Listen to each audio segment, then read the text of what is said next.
जय हरी विठ्ठल.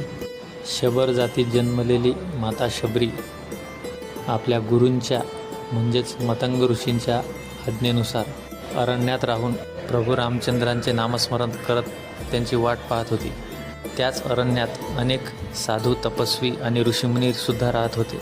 त्यातील कुणी पाण्यावर, कुणी दुधावर, कुणी फलाहार घेऊन, तर कुणी नुसतं हवा पिऊनच आपले तप करत होते. शबरी मात्र यातील काहीही करत नव्हती. ती फक्त प्रभू रामांची निश्चिंतपणे भक्ती करत, त्यांचे नामचिंतन करीत त्यांची आतुरतेने वाट पाहत होती. असंच एकदा त्या अरण्यातील सरोवरात शबरी पाणी आणण्याकरता गेली व नेमकं दुसऱ्याच दिवशी त्या सरोवरामध्ये किडे पडले व पाणी घाण झाले. त्यावेळी बाकीच्या तपस्वींनी या शबरीनेच या पाण्याला हात लावल्यामुळे व तिच्या अपवित्र स्पर्शामुळे हे पाणी खराब झाले आहे असं म्हणत शबरीचा अपमान करत तिला तिथून हाकलून लावले. शबरी त्यांना काहीही उत्तर न देता निमूटपणे खाली मान घालून तिथून निघून आली. पुढे काही दिवसांनी प्रभू रामचंद्र त्या अरण्यात आले.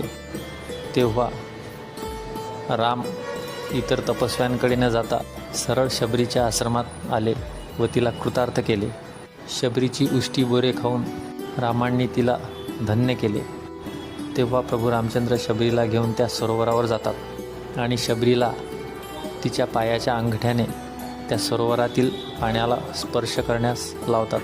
शबरीच्या पायाच्या अंगठ्याचा स्पर्श होताच पाणी अत्यंत निर्मळ आणि मधुर असे होऊन जाते. हे पाहून इतर तपस्वी, साधू, संत तसेच ऋषीमुनी ज्यांनी शबरीचा अपमान केला होता ते सर्वजण आश्चर्यचकित होऊन सोबतच पश्चातापसुद्धा करू लागतात व शबरीची माफी मागून तिच्या पायी लोटांगण घालतात. त्यांच्यातर्फे झालेला अपमान प्रभू रामांना सहन न झाल्याने त्यांनी शबरीची महिमा वाढविण्याकरता ही कृती घडवून आणली व आपल्या भक्ताचा मान वाढविला.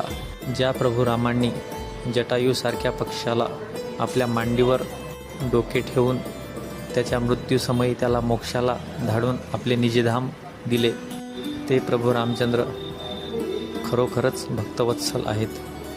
जय हरी विठ्ठल.